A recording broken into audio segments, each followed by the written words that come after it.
Fate, uma franquia com animes incríveis, jogos muito bons e uma tonelada de hentai. Reflexões.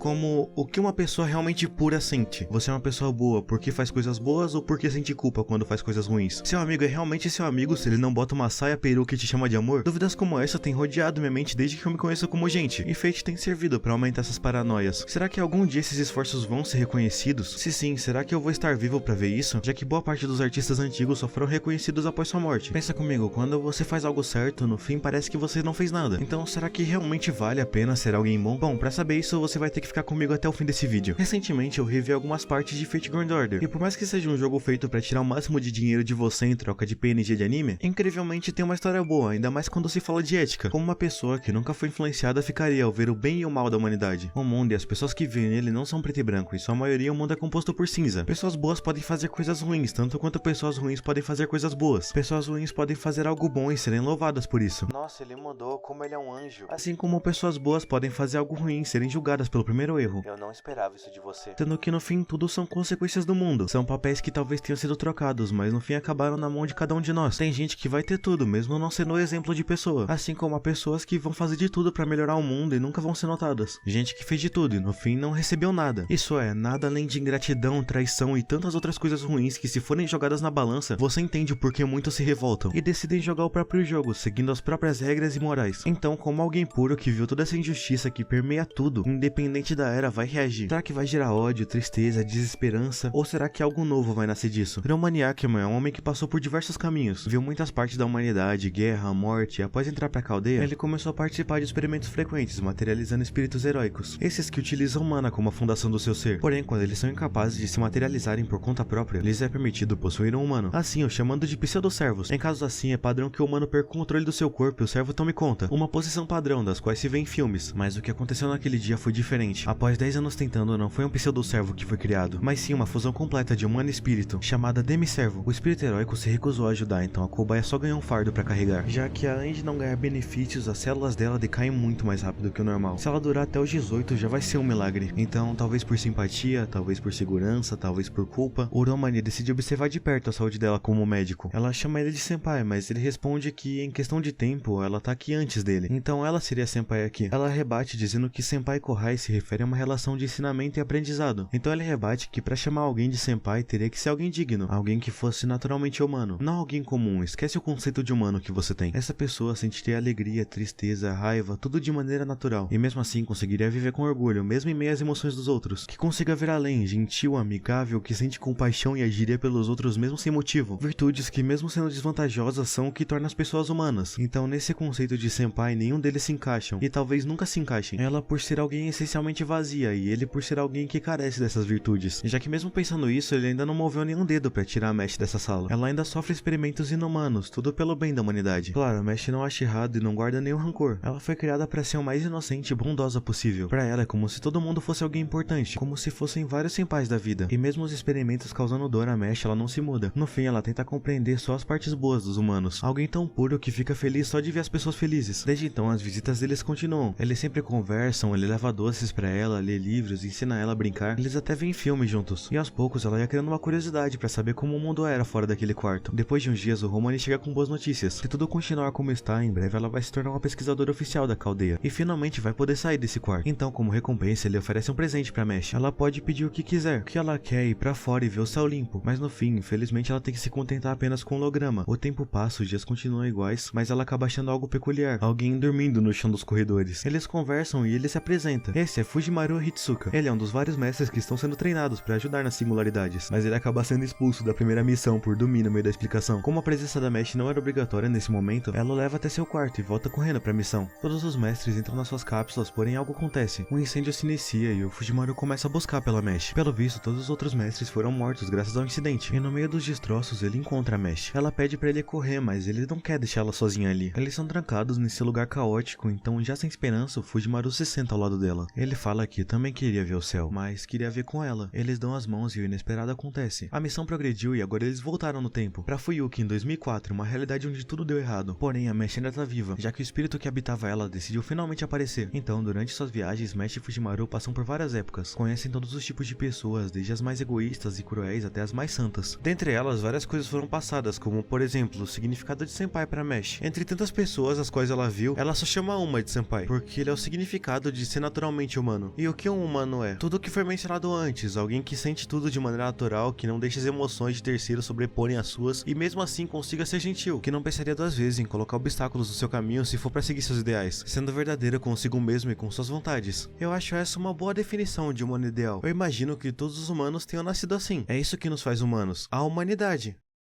Nossa, isso pareceu muito idiota. Mas por mais que todos os humanos nasçam humanos, tantos acabam carecendo da humanidade. Então, o que muda as pessoas se não é a essência? Eu diria que é o mundo. Já que no fim, não é você que cria o seu mundo, mas sim o mundo que te cria e forma. Por mais que todos estejam iguais no nascimento, a maneira com que as pessoas crescem é o que molda e as torna quem são. Alguém que foi traído a vida inteira nunca vai confiar em ninguém de verdade. Assim como alguém que foi desvalorizado a vida inteira nunca vai ver valor em si mesmo. Ninguém escolhe onde nasce e qual sua função nesse mundo. Então, uma parcela das pessoas serão condenadas a funções as quais o sofrimento é a parte principal. Tem alguém que nasceu assim e não saiu da minha mente desde que eu vi Fate Babilônia, e é sobre ela que eu vou falar agora. Após passar por inúmeras singularidades, conhecer diversas figuras históricas, a paz finalmente se aproximava. Faltava apenas uma singularidade para tudo estar nos acordos, para que o futuro da humanidade voltasse a ser garantido. Então eles voltam a uma das civilizações mais antigas do mundo, 2600 a.C., no fim da Era dos Deuses. O teleporte acontece, Mesh e Fujimaru se encontram na Babilônia, ou pelo menos no céu dela. Após muita confusão, eles se encontram com a deusa Ishtar, que salva ele de várias feras que vieram. Após isso, eles conhecem Merlin e Anna, que os salvam de uma ameaça, assim os levando pra Uruk. Essa cidade vive, cheia de pessoas sorrindo, mesmo em tempos de dificuldade, comandada pelo Rei dos Reis, Gilgamesh. A meta deles é conseguir o grau dessa realidade e acabar com a singularidade, mas esse grau tá na posse do rei, e pra conseguir eles precisam se mostrar úteis. Eles fazem missões, se turmam mais com as pessoas da cidade, veem de perto o que acham do rei, conhecem outros servos. Aliás, a Ushiwaka é a segunda melhor, só parte pra Ishtar, e após o Fujimaru sair vitorioso de uma luta complicada contra Kizaru Cult, o rei Gilgamesh fez seu melhor trabalho, se sentou no seu trono. Ele sabe que esse não é lugar para descansar e sim para mostrar autoridade, só que seus olhos começam a pesar e então ele pega no sono. Hoje